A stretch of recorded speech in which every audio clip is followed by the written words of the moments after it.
Hey everybody, welcome to the PC Perspective Podcast. This is episode 434. We record on January 25th, 2017. I'm Ryan Shrout. I'm Jeremy Hellstrom.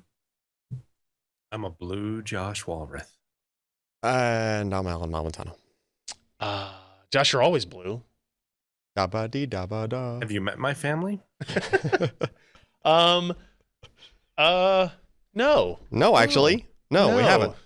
Only in the rare occurrences where they pop up behind Yes. you during the podcast. We've only seen Kilroy number 1 and 2 over the desk behind the door. Well, you don't know. You remember my wife? She came in, looked at the screen, and then dropped to the ground. Yes, Yeah. I like she was using the That other one- computer behind that you. one was good. That Yeah. one was good. Yes. She like stopped, dropped, Suddenly and rolled. realized what was happening. Like, oh no, no. I'm on the TV. Welcome to the show, everybody. We've been drinking more before the show, I think, than normal. Good. So it is Burns night. Well, the You've good got stuff, the too. wrong Yes. type of whiskey, but it is Burns but night. you So got I whiskey have- conditioner. I have plenty of scotch over There's there. a whole. Well, that's what you should be drinking, because that right there is whiskey barrel conditioner. I see. Yes, Then correct. you It age is. them in It a is. second It is. This is. After we're done with it, we give you all the scraps to Yeah. make your crap out Yeah, of. this is the Yes. crap from the first Sloppy round. seconds. Correct. And let me tell you, Sloppy seconds of barrels. are good. So yeah, I bought this just for tonight. Little Glenfarclas 12. I'm sorry. Say that again. Crack it open after the podcast is done, and Wait, maybe read could some you say the poetry. name of that again for me? Glenfarclas? You're not going to start the drinking game during the podcast? Kazuntite, I guess. Exactly. No. No, I not think yet. I think I have some. I don't know. I'll have to go back. I'll have to look in my plastic bin of liquor on the floor next to my desk. So ghetto. That was here since the day before Thanksgiving when I had that card party here, and I just never bothered to take the container full of liquor home. Yep. Luckily, Would you? and actually, this is the first time I've gone into it since. Yep. Like, since I'm it's been surprised. I'm surprised it's lasted that long. here. I because agree. You've had to walk around that thing every day. Oh yeah, and every time like a delivery guy comes in or something, It's like, he's "Oh, like, you got "Oh liquor." man, they got to work at this office." I'm like, I guess it does put off kind of a bad signal to everybody about what actually happens here. So, Oh no, that's a good signal. I have no problems with it. I don't give a crap what Right. anybody else thinks. Welcome to And the see, show, I went everybody. with the Bowmore. Oh, what and do you I got? can't Wait. Let's I see. went with a Bowmore small batch. Mix of a very that's old pretty one and a light very young. looking because you Bowmore likes not? dark. Some of them are. Some of them it's because they colored it. This one is not colored in the least. I really all want to it know is what is kind of some scotch I have in there. Somebody yummy, tell me what yummy kind scotch. of the scotch I have in there, because I feel like I'm not going to feel fancy until I tell you what kind of scotch I have. I have a Glenlivet 18. I have Mac 12. I have Mac 18. Just bring the whole bin over. Is that the only scotches? Okay, there's only two I brought with me. It's Mac make 12 the, and Mac 18. we can make the nastiest mixed drink ever on the podcast. No, No, you no, don't no. do that. No. Mac 18's pretty high Macallan end. might not be my favorite, but even still, no. Just no. Fair. That's wrong. Fair. Sacrilege. I can't, Gee. honestly, a lot of scotches for me have too much formaldehyde in them. Like, not actual formaldehyde, but smell the flavor. of It's a- As in formaldehyde. Yeah. esters. Is that- Esters. It's esters that does that? Okay. Yep. Yes. Because it doesn't really taste like I imagine formaldehyde tastes, but it does smell like it smells. So, It really a lot of the what Islays and that have the peat and the Yeah. kind of menthol and esters that are really kind of overwhelming. Bowmore is big on that, but like Glenfarclas is more malty, kind of more like Macallan. The 12 and Yeah, it's a 18s Highland. are more malty and not if overly. I will make my request, if anybody listening to this show has access to a Pappy Van Winkle 20 bottles they want to sell me, I will gladly purchase it illegally and ship it across state lines, because I have not been able to find it. Yeah, and Ericon, you're right. Lefroy is like is the one that stands out the most to me. That is very common, very popular, but also has that very strong Well, smell. people really shouldn't be going for it right off the bat, or that's going to turn them off whiskey, just like it has you. Because that Scotch. No, I doesn't- mean, there's no Because other it's like Ela that's drinking even out that of an strong. ashtray at times. If the first thing Yeah, you've ever it's- done is Lefroy 10. yeah. Well, it's like the sweet smell of tar and tire burning on an old pier across from a big seaport. The sweet smell. It's lovely, Yeah. So sweet. beautiful, but you gotta like it. If you start with it, don't do Actually, it. that smells Start pretty with good. a Glendronach. Start Yeah, with not- a Dalvini. something that is going to be floral or barley, Citrusy and The knob. enjoy it. I'm drinking Knob Creek small batch, and it is if you consider non-expensive bourbons, Yeah. that's probably among my favorites because I can drink that Yeah. straight, or I can mix it. Obviously, you can mix anything, but like I will drink that straight, and it's perfectly fine. That's maybe $30 a bottle or something. You know, it's not stupid expensive. It's not bad. Big bottle at Costco. Oh yeah. Well, I don't need a really big bottle of it. The only thing I ever had really big bottles of was Makers, and that was like my go-to mixing one. Really big bottle? Is it Like like 2 liters is of it a Makers. barrel? Strangely, also only costs $30. Right, exactly. And I remember when I was in college, if you had Maker's Mark whiskey, woo-wee, Yeah. that was high-end stuff. It's amazing how things change. Anyway, this is a technology podcast, and we Yes. talk about computer parts sometimes. We do record the show live on Wednesday nights, 10 p.m. Eastern, 7 p.m. Pacific at pcper.com/live. We welcome you guys and encourage you guys to come join us at that show or at that spot at that time to watch the show. If you need a gentle reminder, go to pcper.com/subscribe. You will get this little notification or this little page here that asks for your name and your email address, and we will send you a notification, an hour, 2 hours ahead of time, depending on when we're here at the office, to send it out, to let you know that, hey, we're going to do the show. Don't forget, here's the URL. And if we do any other live streams, if we have other people coming in, I know we're trying to find a time to schedule the guy who is doing the analog keyboard. Gamepad is the name of it. You might have seen a couple of previews of it. We have like an engineering sample here where You finally got a hold of him. Yeah, the key presses are analog on the keyboard, right? So it's a really, really interesting thing, and he wants to come on, and he lives just a few hours away and wants to come do a live stream with us. So if we do that, we always make sure that they have stuff to give away. So you'll want to make sure you are signed up for that list. Speaking of people that are close by, shout out to John, Whose last name we don't remember. whose last name we don't remember, unfortunately. Ryan and I were eating the other night, and We're at La Rosa's in Hebron yeah, with me and Allyn and my wife and my daughter. And as he was getting up to leave, I think he had 2 young kids with him as well. yeah.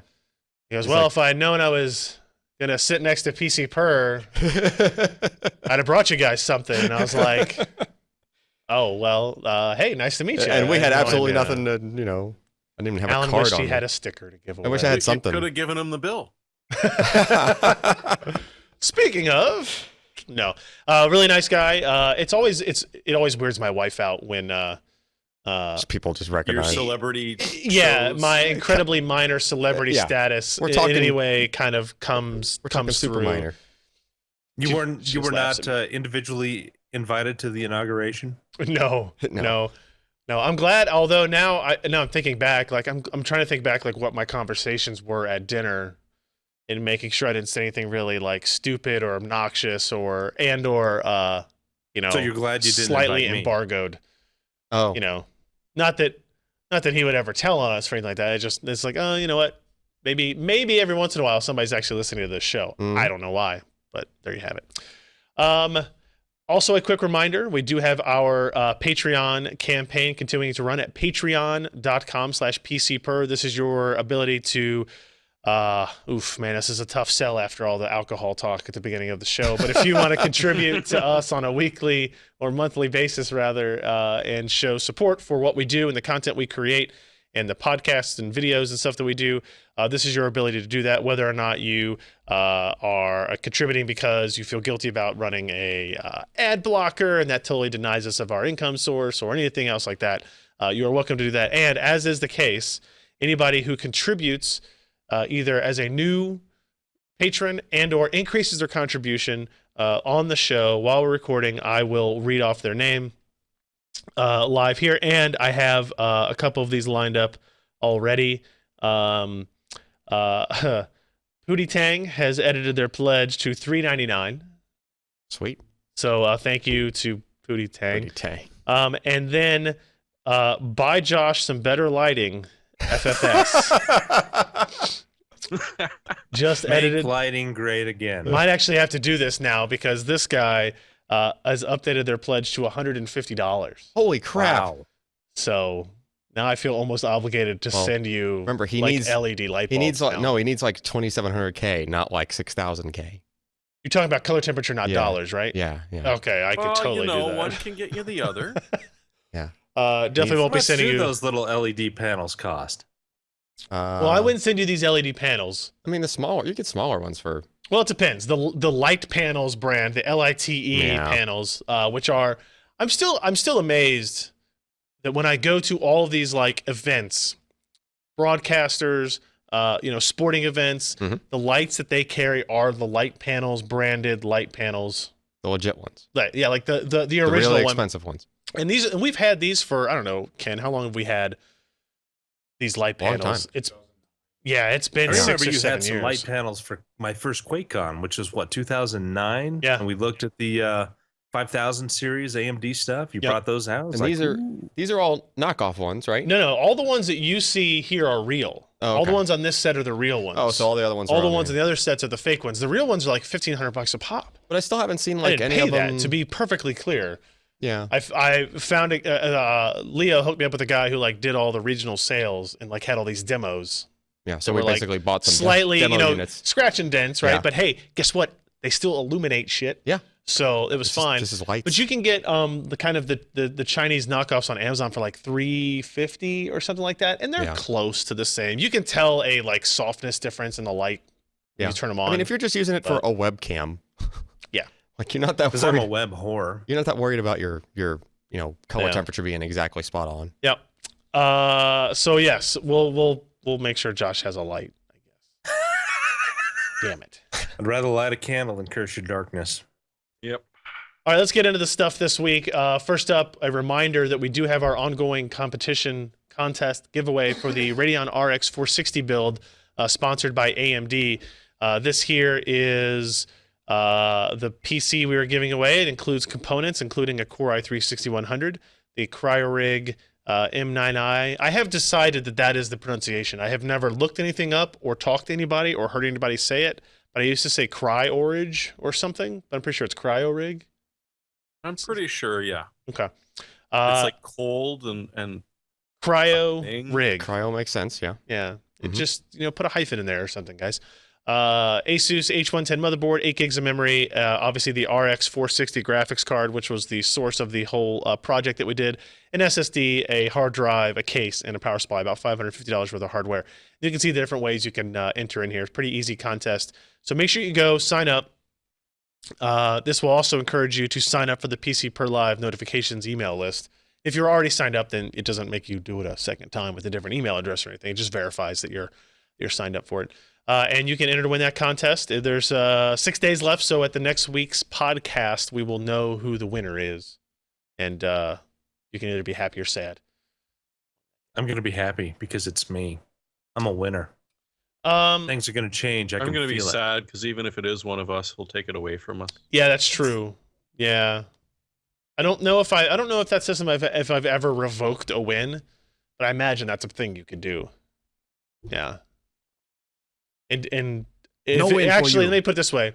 If anybody in Laramie, Wyoming wins, I'm probably going to revoke it because I'm just going to assume it's Josh. Because he's like the only guy there. Like cheating. Come on, us. there's 26,000 people in this town. Maybe 32 right now. Like I said, he's the only guy there. Wait, what about right now? Why are there more now than there have been?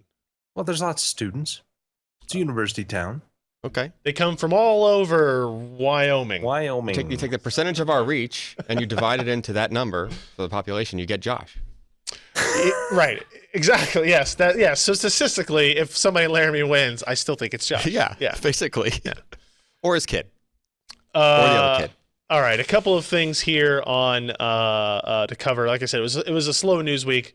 The Nintendo Switch is still coming out March 3rd, as it turns out. I don't know. Did we talk about this last week? That was a thing. We knew that last week, right? Maybe was it 2 weeks ago? And we talked about our pre-orders and all that type of crap. And that's right. Sebastian lamented about whether or not he was actually going to keep his pre-order. I'm sure he will. Sebastian, did you? Actually canceled it? Why would you do that? I don't know. If nothing else, you can return it. Yeah. Right? Like, I don't know. Whatever. So Scott wrote up a quick story here about even more Nintendo Switch information, kind of summarizing some of the information that came out last week, but then going into a little bit more info that Digital Foundry was able to find or figure out from interviews and different information sources and stuff. And it's pretty interesting to see. We got the pricing. So the Pro controller, $70. Yeah, That's a lot of dollars. Yeah, that is. Holy hell! And it was a That waste you of money. used one time. Okay, 2 times. I don't know where it is. Exactly. That's okay. The Exactly. Joy-Con is more expensive. The Joy-Con is no wait. $80. No. Unless you're only right-handed and you don't have a Oh, left hand. no, you're right. Oh. Why would you ever buy one? Oh. It's The a disabled model. ye old AirPod thing there. Okay, so that's not great. That's not great. Nintendo did say that they're pushing 2 million units into the channel. I don't know if that means day one. I assume that's kind of like day one type stuff. And in which case, that seems like a decent amount. I have no doubt that they'll sell through all that stuff. Scott goes into some of the online components here, which I have zero confidence in until I see it implemented by Nintendo. And then they go into some of the hardware discussions, right? So the flagship game for the system is definitely going to be the new Zelda title. Zelda will play at 720p in handheld mode, which makes sense given the screen resolution. But it will run at 900p when docked into the TV. 900p. Standard resolution, that. It's like we just couldn't make it to the 1080. Couldn't make it 1080p. Both at 30 FPS. Okay. Not great. So again, not great. Is it 900p just scaling to 1080? So it's just doing a weird. Yeah. And so to be fair, this is stuff that current consoles do as well. Yeah. Right. Consoles render games at 980p, upscale to 1080 before they output. I mean, it is actually kind of a trick to help get rid of aliasing and stuff because you're running it through a scaler. Sampler. Yeah. Yeah, and if the scaler is a good one, like a hardware one that doesn't really have an impact on performance, then. And I think anybody that has done enough gaming will understand that you would rather, especially if we're talking about trying to hit 30 FPS, you would much rather make sure you're at 30 FPS than at 25 and 1080p. Like 30 at 900p versus 25 or 20 something at whatever that 1080p next is going to be down. awful. It's going to be a drastic difference, right? Yeah. So you want to hit it, but it does give you a sense of the horsepower that this machine has relative to everything else, right? There was a time where people thought that this, what was the code name for this, Ken? Like NX, Nintendo NX, or whatever, was going to be like Xbox 360 to PS3 levels of performance, and I don't know if we're actually there with the Tegra X1. Okay, maybe I meant like early Xbox One, early PS4, and not the upgraded Xbox One, Xbox or PS4 sets. But is it faster than the Wii U? Is that what we've determined as well? The chip is faster than the Wii U chip by a little. It's not really something to brag about, is it? I mean, hope at not least it's really. faster. Yeah, you're At least right. It's not slower. Jeremy, you're right. It's not really, except that like it's in a mobile form factor, so Yeah, you fair enough, kind of think that, but Yeah. most powerful handheld.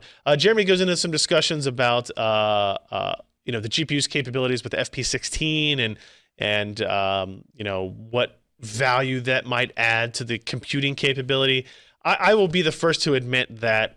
So for people who don't know, FP32, floating point 32, is considered single precision, and that is traditionally what we have measured GPU performance, kind of theoretical GPU performance around for quite a while. And when you get into DP, double precision, that's FP64. FP16 is generally called half precision, and it's probably pretty good for gaming because you're just basically, I don't know, how would you explain the difference between single and half precision? Half the number of decimal points, or digits after the decimal point, right? So it's precision level. That's why ATI went FP24. It wasn't as big of a chunk. Back in the 9800 days, 9700 days, it didn't require as much bandwidth and registers to do FP32, but it was much better quality than FP16. So they did FP24, which was considered partial precision in DirectX 9. Yeah. Remember back in the day? I do. And so Digital Foundry did some comparisons of the Wii U and the Nintendo Switch versions of the new Zelda game. And there's some comparisons there. And, there's color differences, flatness, dark, and differences in darker scenes. I'm very curious to see what actually ends up kind of coming from this. and it's hard to tell because we're looking at pre-release footage. It's hard to know if this is exactly what each component or each system's playback level is going to look like. I don't know what this shot is. Is he at a strip club? I don't. He's Yeah, at a strip club, and I think he's about to strip. It's disturbing me. You wanna He's already see the halfway link? there. I thought he was getting It's into the a hot missing tub. link. Like he was like getting ready to swing his legs over the edge into a hot tub. Is what it looked like to swing, me. all right. Missing link. Josh, is that a sausage link? Oh man. So I know we've talked about some of the other stuff here about the we know what the SoC is in here and the clock speed differences. Like that's a significant clock speed difference when docked in mobile, right? More than or less than half Yeah. the performance. Well, I mean, they gotta make the battery last somehow, right? Yeah. Yeah. It'll be interesting to see. So that's a Switch, March 3rd, coming up pretty quick. So more on that relatively soon. And then also I wanted to point out, just went up this morning, Lee has a review of the EVGA 850 watt G3 power supply, the SuperNOVA G3. This is EVGA's kind of latest mainstream segment part, 80 plus gold certified. So we're not getting into platinum or titanium here. But it is kind of a lower price point in that regards. $109 up to $150 for the 850 watt G3 and G2L. EVGA has a surprisingly robust collection of power supplies at this point. They are one of the, I would say they're one of the later companies to enter the power supply market. Josh, you agree with that? Jeremy, you agree with that? Yeah, I mean they were after like Moleskin, and Moleskin shut down their power supply group. Yeah. They also entered very poorly, but got better very quickly. Did they? Yeah. Yeah, And the first couple were like they were just doing motherboards. They were just doing power supplies. They were just doing sort of everything, and some of it came out brilliant. Some of it not so much. so they were just doing it, but kind of just barely doing it. Yeah. So, but they have definitely gotten better in that regard. The G3 here got pretty good ratings from Lee here. So yeah, there's your pricing. The 850 watt G3 is $149, and I know we've definitely seen platinum and titanium 80 plus rated power supplies significantly higher than that at lower wattages. So it gives you a better idea of kind of rate. And it's fully modular still. I still think that's the way to go going forward. The only weaknesses that he notes is that he would rather see. So Lee still likes to see He's the opposite of you. And there's some sense to this, right? Because a 24 pin, the CPU connect your 4+4 CPU and a pair of PCIe cables being fixed instead of modular. You would never disconnect those. I mean, I guess I disagree and it means there. that you don't have that extra connection. You've got a pure line running from the PSU2. It's fairly clean, but it's there. Yeah. But yeah, I think that I talked to the PC Power and Cooling guys many years ago, and I asked them about modular versus soldered on, and they said that it's essentially, if you add a modular, it's like adding 3 feet of wiring in terms of resistance to, I mean, it's not a huge amount of resistance, but it's there. And so if you've got main power components that you know are going to be used, why not just solder them in? Yeah. That's fair. I can't really argue with that. Although in this case, his suggestion that 2 PCIe cables being fixed, there are plenty of cases where a lot of high-end GPUs, even like a GTX 1080, only uses one 8-pin power connector. So you would still have one permanently affixed unneeded unless you go into multi-GPU configurations, right? So just that's the flexibility that I think the modular side offers that I kind of prefer. But I'm lazy, and so having it modular means cable management is less of a problem. You just put those cables in a box in a closet and forget about them forever. And then when you need them, you lose them and you can't find them. So maybe that's a drawback as well. We've had that happen many times at this office. Oh, we need to get another PCIe cable for that power supply we've got. Where's the bag of cables? Mm-hmm. Found the bag of cables for every other power supply. Yeah. Except for that one. And they're all different. I bet you it's in the bag with the FLIR. Probably. Don't get me started on that. Oh my God. Alan's fault. Totally Stop Alan's blaming fault. it on me. Alan was the last person to touch it. That's all I'm saying. FLIR's gone.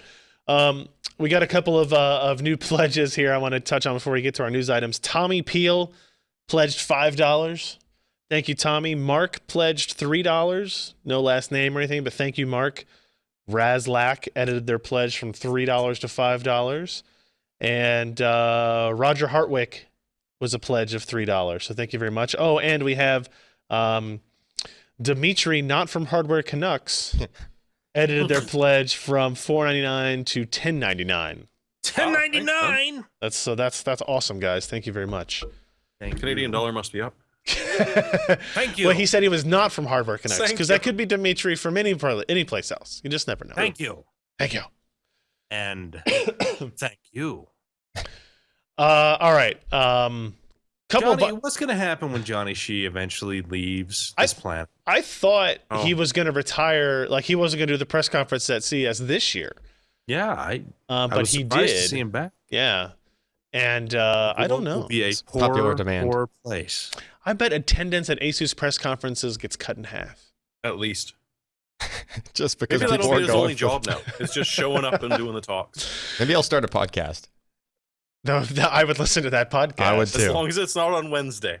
Yeah. Well, I mean, I can listen to it after the fact. That's fine. But What's the other thing he says? Is that impressive or something? I can't remember. I I've don't know. only ever heard the I thank don't you know. one. That's all that's Yeah. stuck in my head.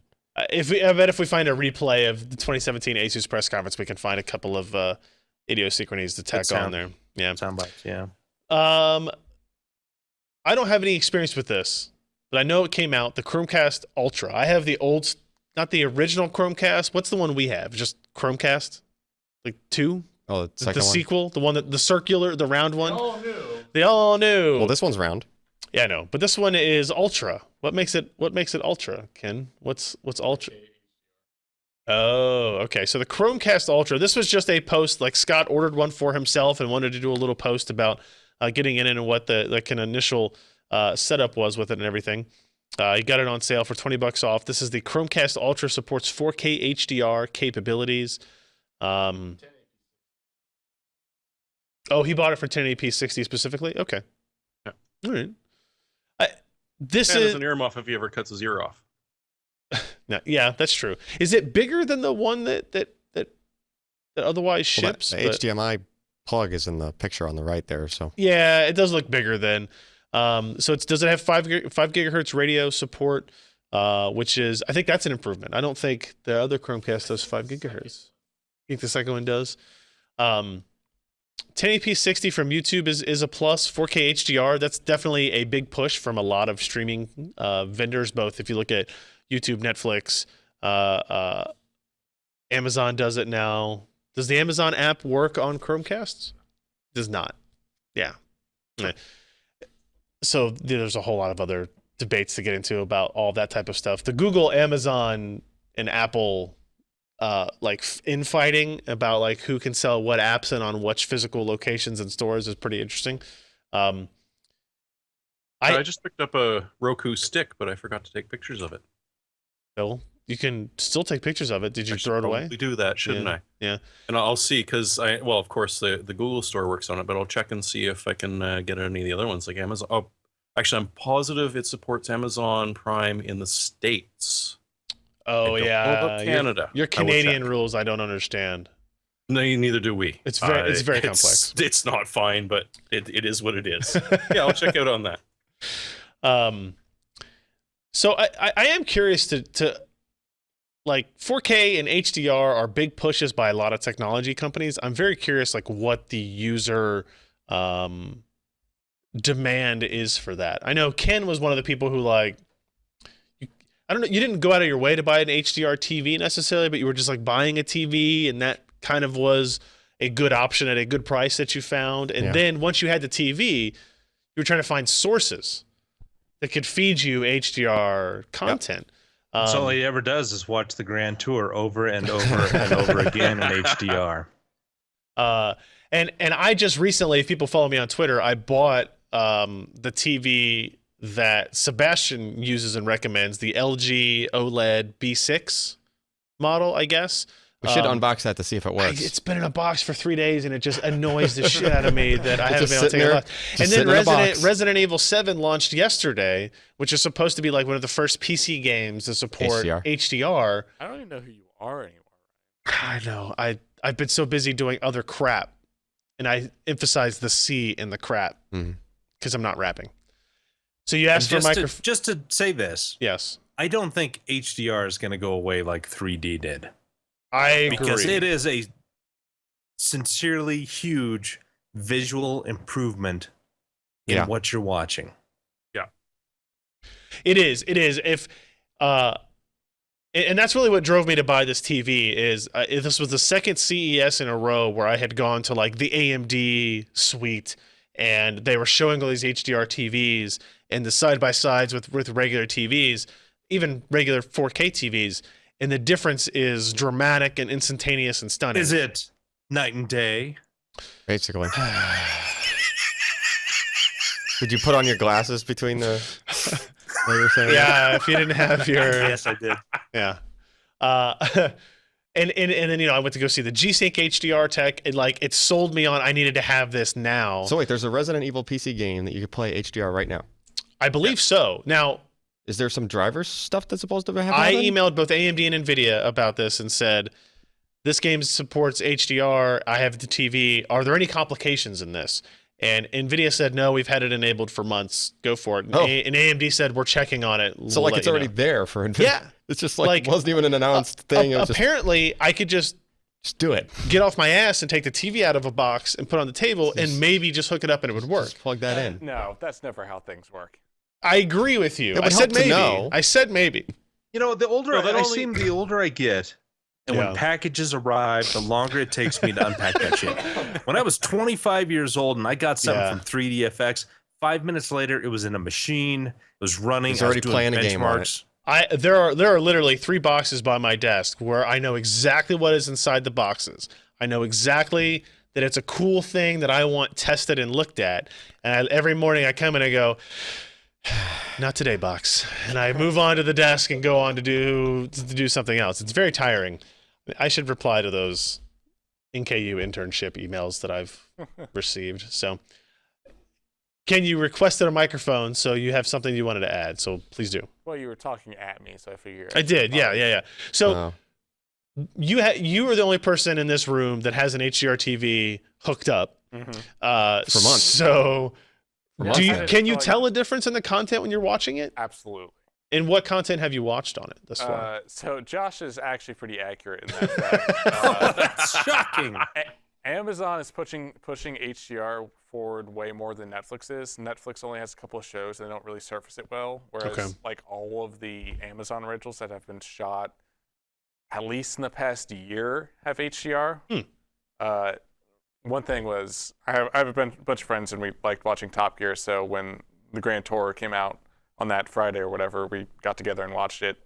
And we watched it on my set in HDR, and everyone was blown away, and they absolutely were interested in the technology. Not just that you talked it up a bunch beforehand or something, and yeah, I mean it was just like instantly, because the first couple of scenes in that pilot are very visually stunning things, and that's a streaming show. It's not, yeah, that show is mastered very well. It's kind of a good test case for this stuff, but like there have been.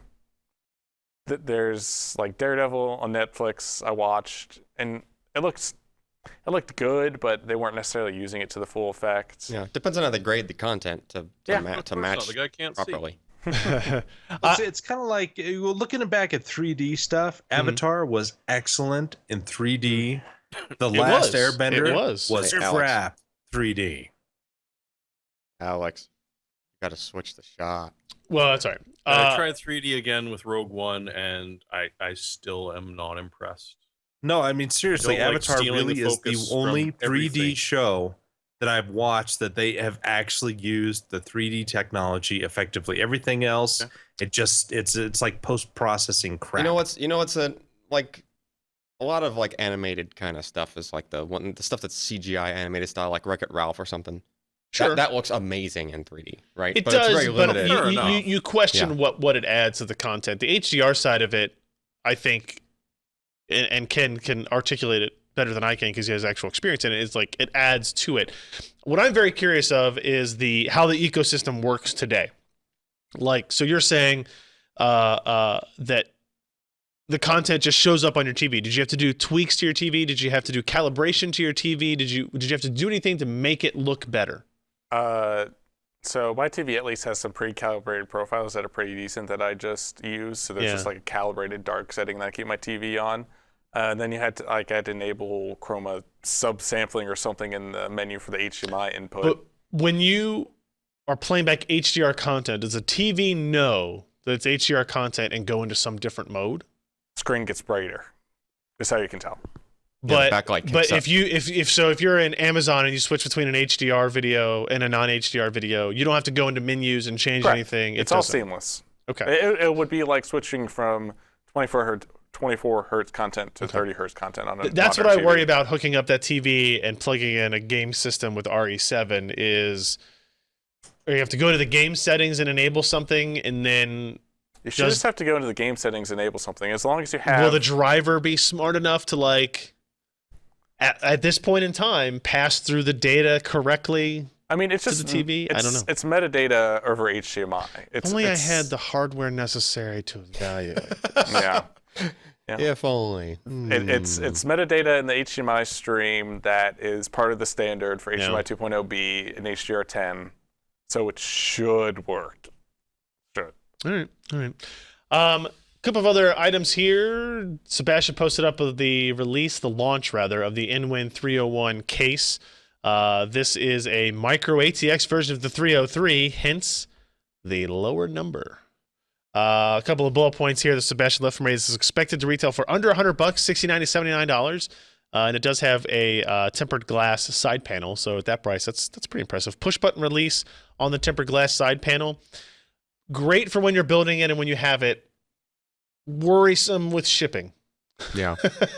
But it does have room for full-size components, premium InWin style. I know Sebastian has had a lot of, positive feedback. And it looks like Hardware Canucks had a video on that case from CES as well. So you can look forward to the 301 1.2 millimeter thick SECC steel construction, toolless tempered glass side panel, LED backlit display, and I/O front panel. Extra graphics card support holder. I don't know what that means. Is that I don't know. And like a steering wheel club for your graphics card. Well, they do kind of resemble that, yeah. All right. And lots of liquid cooling options as well. So that is the InWin 301. And kind of a second round of console release news. Scott. Lies. I know nothing about that. Scott posted another kind of report here. This one also came from Digital Foundry. They do a great job covering the console hardware releases. Apparently a white paper was released from an anonymous source, of course, with some more details on kind of like what the guidelines that Microsoft is giving developers as they target Project Scorpio, which is due out this holiday, I think. Right? Is that right?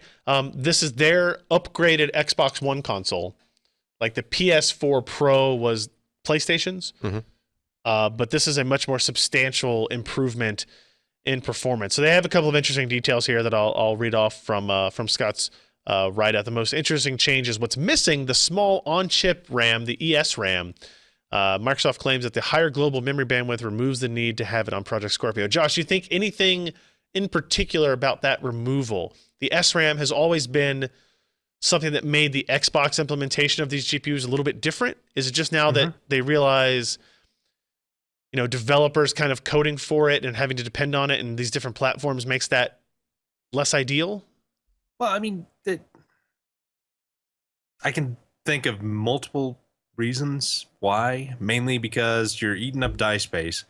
You've got all these applications that are going to use more and more memory, and so how do you shuffle that in and out effectively of that SRAM cache, which, I guess you could kind of look at Intel with their Broadwell stuff that had the external 128 megs, but it's not nearly that big.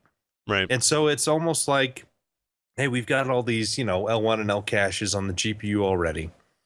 Why do we have to have this third level cache when we could just use this low latency, high bandwidth memory that essentially all GPUs kind of have right now, and make it easier on the programmers, make it easier to potentially utilize these not just on the Xbox console, but in PC gaming, because you have to make some adjustments, obviously, in the code because there's no ESRAM sitting there. Right. And plus, die space, speed, and yields will probably all improve with the cutting out of that piece. Yeah. For one of the things that stands out to me is that, I don't know, on the Xbox 360, it had SRAM, right? But they were the but it did some really good stuff on that. I mean, it would they had a kind of a write back, and it was able to do multi-sampling AA. But they were the dominant. They were the dominant leader then. Yeah. And the two architectures were fairly different still at that point, right? The Xbox and the PlayStation at that point were different. Now they're very similar, but the SRAM kind of creates an additional value-added feature. Yeah, but also something else you have to worry about in order to target and improve performance in that particular application, where you don't have to necessarily, or you can't target that on the PS4, and PS4 was the market leader, and so now maybe the benefit of having that in there doesn't make as much sense. Either way, it's gone, according to this white paper. They list 320 gigabytes per second of memory bandwidth in particular. I think they did quote again in the white paper the 6 teraflop number for compute capability on the GPU. So again, a substantial increase. I think that's 3 times, 4 times the current Xbox One performance levels. And Digital Foundry does go into like rendered fragments, the pixels that may or may not make it to the screen, as Scott writes it up here, did not scale by the same factor of 4, going from like 1080p to 4K in all cases. But we're not exactly sure what that will turn out to be, right? So, Scott points out that, hey, Halo renders backgrounds at a lower resolution than foreground content, so maybe that's part of what they're depending on. And it's interesting that the Digital Foundry assumes that Project Scorpio will be using pre-Zen AMD CPU cores, which is an interesting thought to have. It doesn't necessarily that they'll just continue to use the Jaguar cores. The PS4 Pro is still using the Jaguar cores, but the Project Scorpio may or may not at this point. And AMD, if you're listening, you should rebrand that as Present and sell it. Yeah, make anything before it sound a little bit better. I don't know if Scott's take that like Zen wouldn't be around early enough to make production, because if the Zen core was ready, their kind of semi-custom design unit would have been able to use that earlier. Like I believe that the new compute units that will be included in Vega will probably be inside the GPU in this design ahead of, it's being implemented now ahead of when new products are actually being released. So I don't know exactly what that would indicate. They're either, in my opinion, Josh, they're either using Jaguar or they're using Zen. They're not going to suddenly integrate a new architecture on the CPU side to integrate with this very complex APU just one off, right? Does that make sense? Yeah, I don't think, well... Like, would they suddenly use a bulldozer core? This is next year, winter, next holiday. This season. winter holiday. Yeah. I would expect Zen to be the basis of it. It just, I could really see it both ways. That they wanted to nail down the design AMD beforehand. Decides to do licensing, because if they're saying, you know what, we're not going to license out Zen yet because that's our secret sauce, but we've got a really good, Jaguar Plus or whatever that we've kind of, tweaked a little bit, and it's really inexpensive, and you can get like 16 cores in there for no problem at all. Yeah, I can drop see it the both TDP ways. a bit, the power consumption a bit, because it's a little more mature. Yeah, and I think it makes sense. It might also be that Zen will be very new. The experience with it is going to be minimal. Exactly what you're going to expect in terms of IPC and performance throughput might be lesser known. But we'll see. Again, this is very new for the console generation. It's very new for like the hardware platforms to see these kind of iterations. So we'll know soon, and I bet we'll know before it's released because that's just the way the information world works. Hot chips, baby. You're gonna Yep. talk about it. Hot chips. When is that? Is that May? August. August. Yep. Soon, but not too soon. Yeah. In the hot month, it's hot chips. It makes sense. Exactly. Makes In sense. California. Hot. A couple yes, thank you. A couple of other quick things. DOS Keyboard announces a gaming keyboard as opposed to just the ones with no markings on the keys to make you seem like a badass as you type. Those have numbers on the keys. They've Yeah, had I ones know. with markings before. They definitely have. I'm just saying what I knew them from the DOS keyboard brand was, it was the one with no labels on the keys to make you feel like a badass while you're Well, working. apparently, from what Scott says, there's this whole gaming line called Division Zero, which No was DOS shit. keyboard that I've never heard of. I've never heard of that before either. Well, they got rid of that brand. Yes, now it's DOS keyboard gaming. Yeah, that's probably a better idea because no one had Yeah. ever heard of Division Zero. So anything interesting stand out on this particular keyboard, Jeremy? Or They're Omron switches. Aluminium. They are aluminium build. And not only that, but didn't Moleskin essentially take this? And we talked Oh, about it last week. what do you mean take? Yeah, what do you what was mean that take called? this? Yeah, the Moleskin now has a gaming keyboard, and it's based off of The the DOS. DOS keyboard. It looks like pretty much bang I on will the same say the volume this- knob. Yeah, the volume knob seems pretty cool to me. Okay, You know, I'm glad. Because it you got to does. turn It seems down the weird. annoying writers that if it sometimes goes write to for you. 11, Turn it that on would for what? Yeah. be. Does it go to 11? Well, no, that's actually the one thing they didn't label. Oh. So it goes as high as you want it Goes to. to But it infinity. is illuminated, so there is that. Yes. There is that. So DOS getting, well, I don't want to say getting into the gaming brand or getting into the gaming keyboard market, but maybe getting into it correctly this And time. it's less expensive than that fancy one with no markings on it. $180 is still a lot of money for a keyboard. Yes, it is. Tom's Hardware claims that the X50, the DOS keyboard gaming X50 will be about $180 or just under $180. So $179 is the answer there. 99. Before we move on to the next item, I've got two more patron updates for everybody. Mark Wasfy edited their pledge from $3 to $5. Thank you, Ooh. Mark. And Travis Stern is a new patron, pledge $3.33. I like it. Thank you. Thank you very much, Travis. Now, if you would only do 1337. Yes. Yeah, exactly.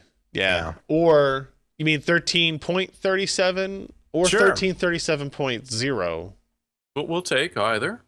Yeah. You know, We could have I used a don't want to few say. Actually, Lidos. don't do that. I don't need any unreasonable expectations placed upon our content production. A couple of items here. Windows insiders receive several new features post-holiday. Scott included this in the show notes. Thought it was something we'd want to bring up.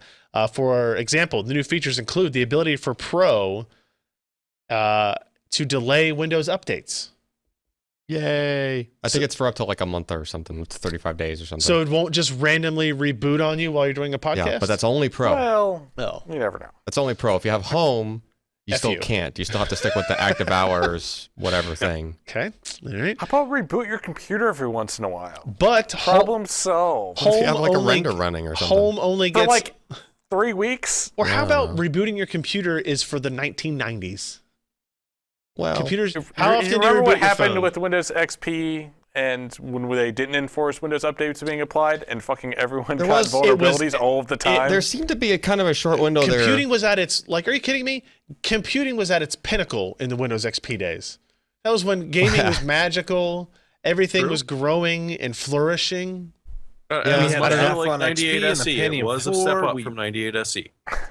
Yeah, the Correct. mouse. Went from single threaded Yeah. to dual Yeah, the mouse. threaded. The mouse didn't stutter because other things were calling it you had out that and special stuff 64-bit build that didn't really work with a lot of stuff. that I used Yeah. for like 5 years. AMD lied about the benefits of 64-bit computing and gaming materials. And here we are. Hey, but at least it Oh. was really 64-bit. Far Cry, That's true. baby. Just like- Far Cry was- 64-bit. Was that the game they used for that marketing? I thought it was some like military. No, well, it is military, but no, Far Cry America's 64-bit. America's Army. God. Wasn't it? I don't know. I would like to go find that story. No, I've still got the executables and And Deer upgrades Hunter. for Far Cry to take it to 64 bits because when you look through the binoculars, you can see farther in 64-bit. Oh man, Remember that? I want 128 garbage, bits then. You could see more bits. You can see And bots. farther. I got into a bad fight with AMD about that. Anyway, there are a couple of other. Let's see what else. Also, home only gets longer active hours. Oh, good. Now. No, that would make sense. And power mode slider on battery icon for more performance. So, if you've got a laptop that doesn't actually have baked-in power controls from their drivers. Which a lot of Windows them will do it for don't you. these days, I don't right? even- Like I a don't even lot think of this like one- non-business laptops have that. True. The ThinkPads do. Lenovo's definitely do. They have their own And power most of the management Dells I stuff. run into do as well. Yeah. And they'll do it on the fly. The power mode But- slider attached to the battery icon rather than having it buried in the advanced power setting. So that's kind of nice to have it kind of brought forward.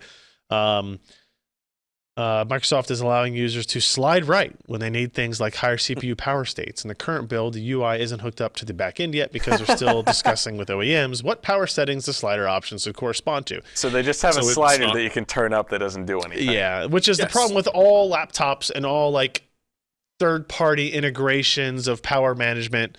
And this is like But it makes people feel better. this is the same debate as like Android versus Apple, right? Apple has total control over the hardware software ecosystem, and because of that, they can do really interesting things like get great battery life out of an 1800 milliamp hour battery. Whereas on an Android device, you kind of need like a 3000 milliamp hour battery, which is totally fine. Yeah. But it's Until it because catches of on fire. but it's the separation of the hardware software layers and the lack of integration because of all these competing parties that kind of does it. But so that is part of the Windows 10 Creators Update 1703, expected in April for everybody. And just in time for the Chinese New Year, you can have a lunar calendar. I did start getting my Chinese New Year emails last night Yeah. from people As you saying, should. Oh, only last night. by the way, don't talk to me for 2 weeks. My And I'm people have like, been on vacation for like the entire week. Lazy. Such is life. Okay, everybody, that's it. I think we're on to our hardware software picks of the week. We'll start with mine, which is neither hardware or software, I guess, technically. It's hardware. It's a notebook. Well, that's a funny looking thing to put in your shoe. So, sometimes writing things with a pen and paper is best. Blasphemy.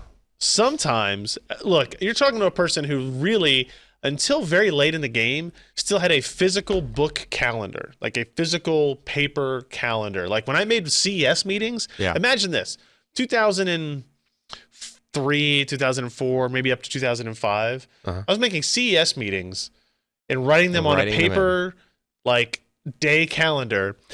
What do you do when they change? To erase? No, you cross it out. Write you it wrote in it in pencil. pen, Oh. right? So it's totally screwed up. But when I'm taking notes, or like I'm on a conference call, or in particular, like when I was at CES, and you're kind of walking around a booth tour, if you will, with somebody, you can't have your laptop out, Yeah. right? While you're walking around and standing, and even having a full size notepad is kind of a pain in the ass. Mm-hmm. Screw you. I use legal pads everywhere. Do you have Do a you know how do you have a many clipboard odd too? looks I get when I go to like CES and anything and I pull out a legal pad? No, I know exactly how many odd looks you get because Yeah, I'm one yeah. of them. No, Josh looks around the room for the free legal pad so he can grab it and then write his notes. Well, where do you think Yes. they come from, Ken? I don't know. So this all started because the community manager at Epic sent me this Moleskin as kind of like a swag bag thing. It's got Epic Games. Nobody can really see it probably. It says Epic. It's got the Epic Games logo on the front of it. And I thought, I don't know. I think I was starting to do some VR benchmarking. So this was sitting on the desk next to me. So I started taking notes on it. I was like, this is kind of convenient.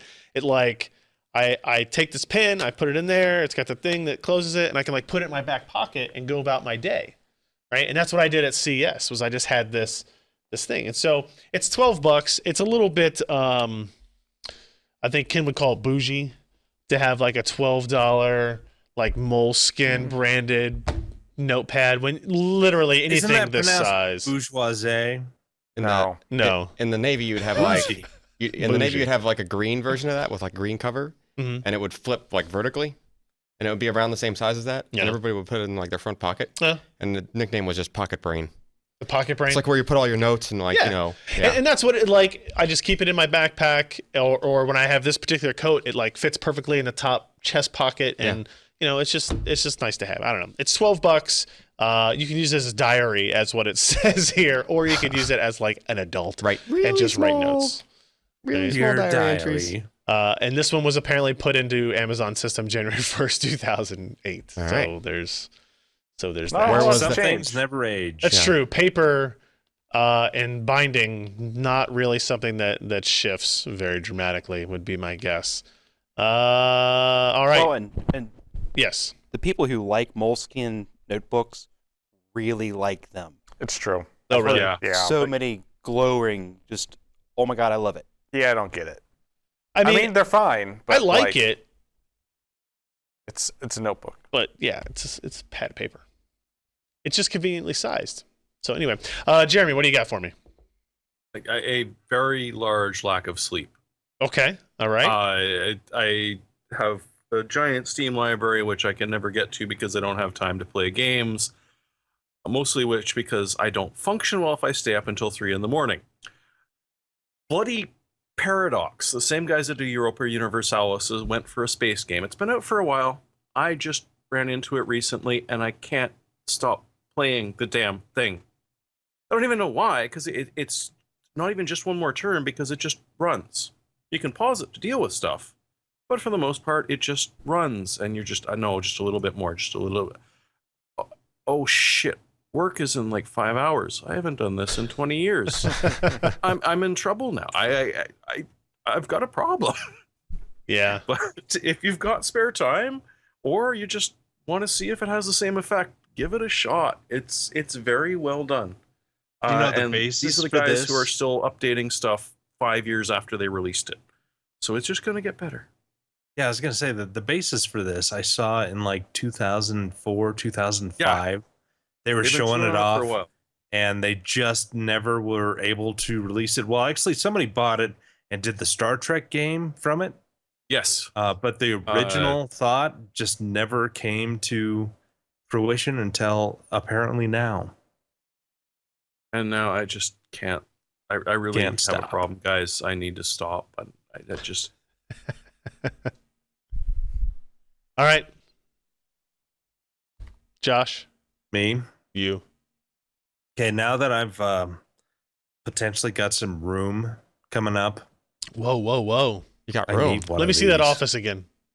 No, not my office. Oh, This is okay. going to be in the basement, in the new family room where I've got space and I've got a widescreen TV, and I'm going to make a PC for it, and I'm going to have a basement racing thing where I can turn up the stereo For what? and use the what? Turn up for what? Turn it up because nobody's going to be around me, and I can play things as loud as I want and rev cars and have that Paul guy from Codemasters yelling in my ear which way to turn. These are all good things. Sure. Yeah. I don't see why not. It's a little expensive, but at least it is pretty solid. So you're not going to be, your force feedback's going to work well. It's highly adjustable. You can mount your pedals, your wheel, everything. Ooh, You can slide the chair back and forth. Hell yeah. It's nice. That's really You can not a have bad price for that, is it? It's not Got a lot of horrific knobs, too, considering what you doesn't get. There's some Variety empty colors, corners You know what here. I'm saying?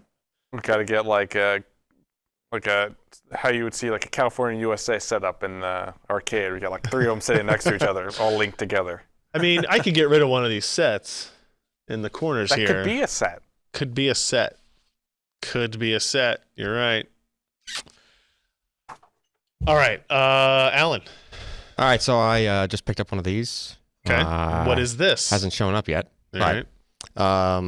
Kwikset Kevo, I think is the name. Kevo. Yeah, that sounds right. It's Kevo or probably not Kevo? Kevo. So I don't know. It has like a little accent mark above the E in some of their product logos. okay. Anyway, it's basically it's a smart lock. It's one of those Bluetooth Like you can pair different devices to it, and then your device pairing to it acts as if it was the key to the lock. And in this case, it's actually like capacitive touch on the housing of the lock. So basically, you walk up to your front door, you touch the lock, and then after a couple seconds, it pairs with your phone and unlocks or locks or whatnot, right? But they've been pretty expensive in the past. Like they've typically run like over a couple $100. Well, they made a second gen version, and I researched it. The only difference in the second gen and the first has nothing to do with the outside part. It's just the inside part of the lock where you put the batteries in and what has the mechanism and stuff in it. It's just like a little bit sleeker. So if you don't care what the thing on the inside of the door looks like for the lock, you might as well just get the first gen, basically, because the features are identical, right? So the first gen dropped to like $180 or so because people are kind of clearing it out, right?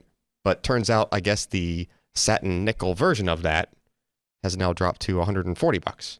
So this is like a $250 lock, but as long as you have like nickel So hardware, it matches the style. yeah, of if you your- have other nickel hardware on your, on your door, then you might, and you've been interested in getting one of these, you might be able to pick one up for like, kind of almost half off. Huh. So have you really looked into this lock? Yes, I have.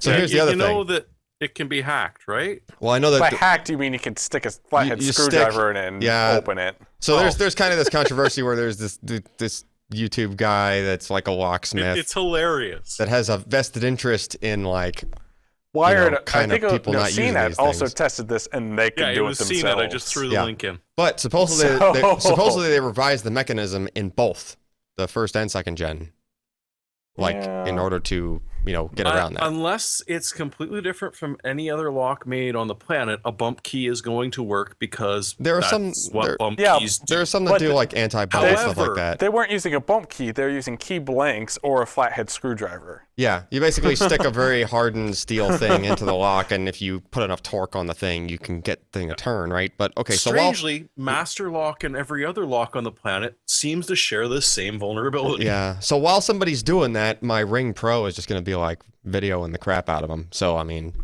they're welcome to do that. In other words, somebody wanted to get in my house that badly, it doesn't matter what lock is on my front door. Well, You know what I mean? to some extent, some locks are easier than other locks, even for Yeah. house locks. Yeah, Locks only keep out honest people. basically. Yeah. Agreed. I mean, I knew a guy, like there was a guy on the sub with me that like ended up becoming he got out and became a locksmith. And like I needed to get it in my house one time. It was like in Georgia, and like he comes over with like a freaking one of the armband things that you use for blood pressure, Yeah. basically. And he just kind of works it into the gap of the door and Okay. slides it down to where near the mechanism Yep. is, and pumps the thing with his hand. It's not even a crazy thing. Yeah. He's just pumping Pumps a it little with his bulb as if you were hand, manually yeah, doing someone's yeah. like blood pressure, and he pops the freaking door open He because it pries separates the wide frame. open. Yeah, so it's Oh like yeah. it's like you don't even Spreads care. Who cares what lock is on the door at that point if you can just make the frame Then let's freaking just bow leave out? all of our doors unlocked, It's just like and nobody cares. Yeah.